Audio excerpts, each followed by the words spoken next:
CNN. They saved my friend Bob's life. It happened here about 3 months ago. He was in a terrible car accident. He was virtually paralyzed. He was unable to move. He was in his bed at the hospital. Someone came up to visit him and turned the television set on to CNN and then left. Bob looked at that for a good 15, maybe 20 minutes, and he screamed and hollered, and he just had to make it better. So he stood up, moved over to the TV, switched channel. His life was saved. Life is grand. Left-wing press. It's all over the place. In Canada, the CBC, Communist Broadcasting Corporation, the only one there that can tell the truth or even come close to it is a weatherman. And they're all the same. They kind of make it up as they go along, don't you know? Branding. Branding is important. What do you brand? You brand a name. Coca-Cola, Pepsi, branding. You brand, you spend money, you spend time, and you do it. And it also works negative, right? If you lie about something and you say it loud and you say it often, people pick it up as a brand, the equivalency of same, and becomes factual, right? I mean, it just does. It's wrong, but does an ostrich put its head in the sand? It doesn't, but everybody believes it does. That's just the way it is. Talking about branding, here it is. This is memorable. Repetition is all you got to do. Spanish flu, 1918. It infected 1/3 of the entire population in the big world, right? More than 50 million people perished. They died worldwide. And you know what? When the Spanish flu was going on, the war was going on as well, World War I. And so there was censorship everywhere in the world.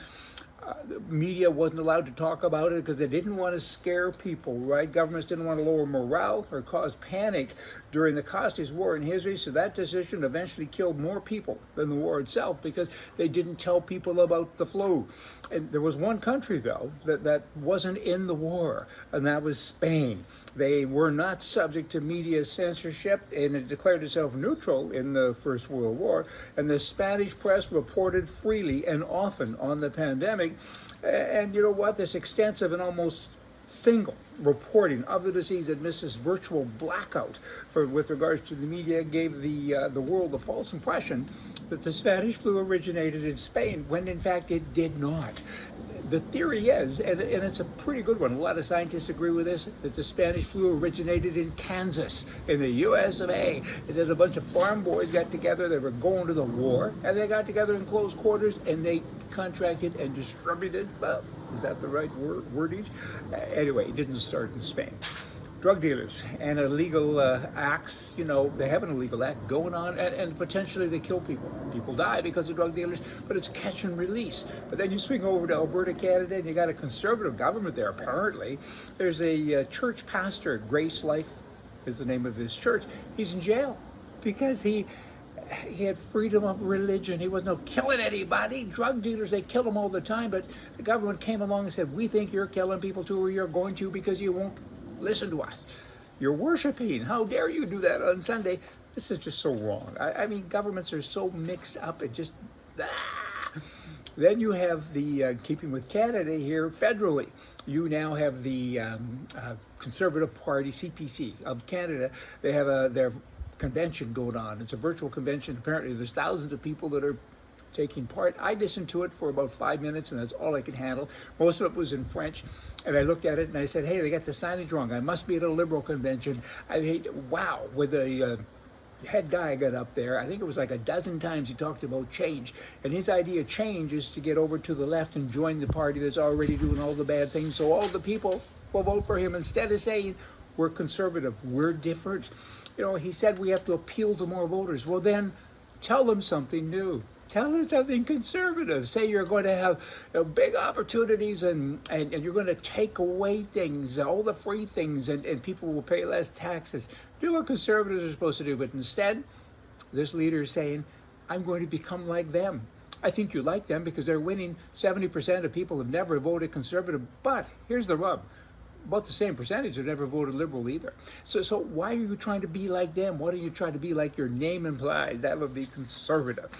You know, party members, he says, must embrace change. You know, you got to appeal to union workers and gay people and all of this. You should appeal to everybody. I get it. He's just going about it the wrong way. He says there's two paths, and each one is different.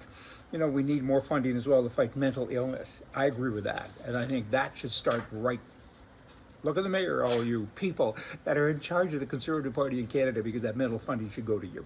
Liberals, you know, they want to do this, and they most likely will, in the US particularly, and probably in Canada as well someday, because socialism is taking over, right? And it's a terrible word, socialism.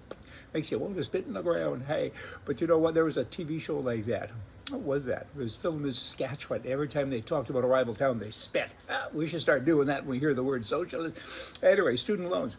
You know, they're saying let's have a forgiveness thing going on. But you don't really forgive that, right? You transfer it. You transfer it over to the people who didn't use the education, didn't want the education, and they didn't want to spend money, and they didn't want to give money to those people who went to school and wasted everybody's time. A lot of them didn't, but a lot of them did. Lastly, here it comes. A liberal thinks injection cattle with Archie Bunker's hormones is evil. But a liberal thinks injecting a child with hormones to change their gender is okay. You know, a liberal can't think. I mean, they just have no brains. Hey, y'all come back. See ya.